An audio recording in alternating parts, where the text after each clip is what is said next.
नई शिक्षा नीति यानी निजी शिक्षण संस्थानों की मनमानी। शिक्षा का एक नए दौर में हम प्रवेश कर रहे हैं, जहां पर स्वर्ण और अवर्ण की नई परिभाषाएं लिखी जा रही हैं।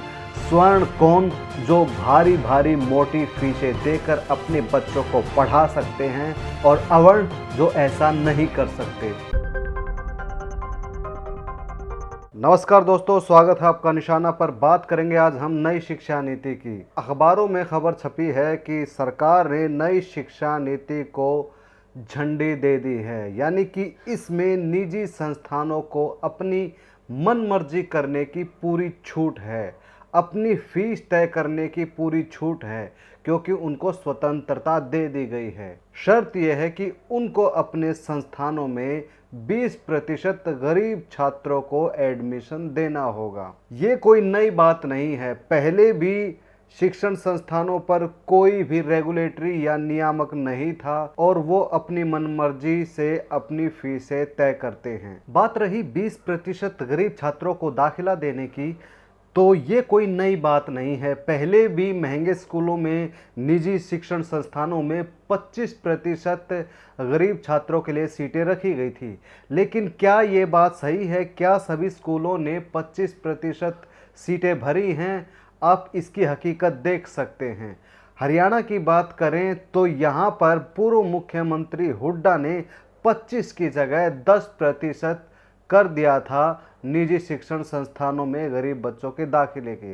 ये 134A के तहत होता है, लेकिन इसमें भी कितनी धांधलियाँ चलती हैं आप देख चुके हैं।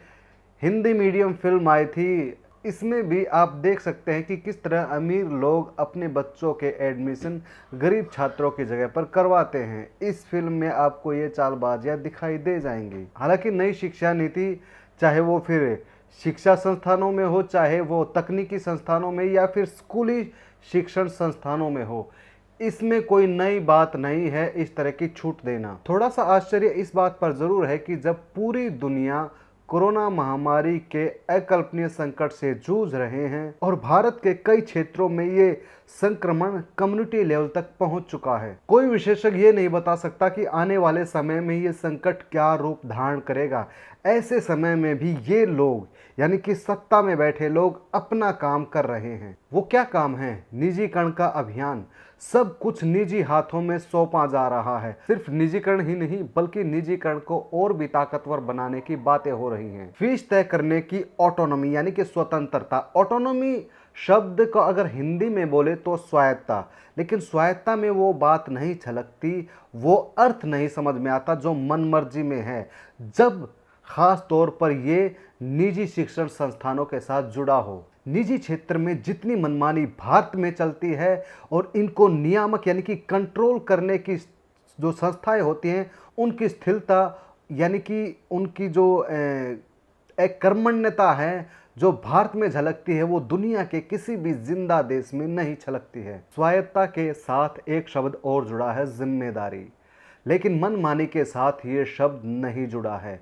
मनमानी के साथ अगर जिम्मेदारी शब्द जुड़ा होता तो उन निजी शिक्षण संस्थानों की जिम्मेदारी होती जिनसे बच्चे ग्रेजुएट होकर निकलते हैं, लेकिन वो रोजगार के लायक नहीं हैं। जब एसोचैम यानी कि associated chambers of commerce and industry of India ने ये बहुचर्चित वक्तव्य जारी किया कि भारत में तकनीकी शिक्षा लेने वाले जितने भी ग्रेजुएट निकलते हैं, उनमें से 75% छात्र किसी भी नौकरी के योग्य नहीं हैं। तो क्या इन निजी शिक्षण संस्थानों की जिम्मेदारी नहीं होनी चाहिए? खासकर निजी तकनीकी संस्थानों ने स्वायत्ता के नाम पर मनमानी फीस वसूल की, लेकिन उनकी शिक्षा का स्तर नितांत घटिया रहा। अधिकतर निजी तकनीकी संस्थानों में तो प्रैक्टिकल करवाते ही नहीं हैं। इसके अलावा वो पता नहीं कैसे अच्छे अंकों से अपने छात्रों को पास करवाते और करते चले गए। लेकिन जब वास्तविक कसौटी पर उन छात्रों को परखा गया तो उनकी डिग्री की सच्चाई सामने आई। इसका नतीजा क्या हुआ? तकनीकी ग्रेजुएट्स के बेरोजगारी के मामले में भारत नंबर 1 बना, और दूसरी तरफ कंपनियां ये रोना रो रही हैं कि उनको योग्य अभ्यर्थी नहीं मिल रहे हैं। तो ये दोनों बातें एक दूसरे की विरोधाभास हैं। और अब सितम यह है कि सारी की सारी जिम्मेदारी उन बच्चों पर थोप दी गई जिनसे इन शिक्षण संस्थानों ने भारी फीसें वसूल की। जब नियोक्ताओं ने यानी कि कंपनियों ने उन छात्रों को योग्य नहीं माना, उल्टे समाज ने उन बच्चों को ही डिमोरलाइज करना शुरू कर दिया। अगर योग्य होते तो नौकरियां मिल जाती, क्योंकि उन्होंने जो शिक्षा धारण की है, जो शिक्षा ली है, वो बहुत ही घटिया स्तर की है। अपने बाप के पैसे देकर उन्होंने डिग्रियां खरीदी हैं। ऐसे में उन पिताओं के दर्द की तो कोई बात ही नहीं होती जो अपने बच्चों को पढ़ाने के लिए या तो अपने पीएफ का सारा पैसा लगा देते हैं या फिर फीस भरने के लिए ज़मीनें बेच देते हैं। और आज उन्हीं के बच्चों पर यह आरोप लग रहे हैं कि वो अपनी शिक्षा को, वो अपनी डिग्री को जस्टिफाई नहीं कर सकता, इसीलिए उन्हें नौकरियां नहीं मिल रही हैं। लेकिन ऐसे में जितने भी निजी शिक्षण संस्थान थे वो अपनी जिम्मेदारी से, वो अपनी जवाबदेही से बचे रहे। असल में जितने भी शिक्षण संस्थान हमारे देश में हैं वो ठगैती के अड्डे बन चुके हैं और उनको कानून और नियमों का पूरा समर्थन है। और इस नई शिक्षा नीति में तो इन शिक्षण संस्थानों को और ज़्यादा ताकतवर बनाया जा रहा है, जिससे वो बिना किसी रोक टोक के भारी फीसें वसूल करें और आप सवाल भी नहीं उठा सकते। शिक्षा के विकास में निजी क्षेत्र की कितनी भागीदारी है इस पर आप बोल सकते हैं, लेकिन ठगैती का कोई तर्क नहीं होता। आज छात्रों की कमी के कारण जितने भी निजी मैनेजमेंट या इंजीनियरिंग कॉलेज बंद हो रहे हैं, गाहे बगाहे उन्होंने अतीत में इन छात्रों से बड़ी भारी फीसें वसूल की हैं। और शिक्षा के नाम पर इन शिक्षण संस्थानों ने बल्ब ही समाज को दिया है, यानी कि धोखा। उन्होंने खुद तो बहुत सारा पैसा कमाया, लेकिन मनोरोगी बनने की हद तक बेरोजगारी की त्रासदी झेलते पास आउट लोगों का बहुत बड़ा हुजूम तैयार कर दिया। आगे जो होगा उसका आकलन करना कठिन नहीं है। शिक्षा का एक नए दौर में हम प्रवेश कर रहे हैं, जहां पर स्वर्ण और अवर्ण की नई परिभाषाएं लिखी जा रही हैं।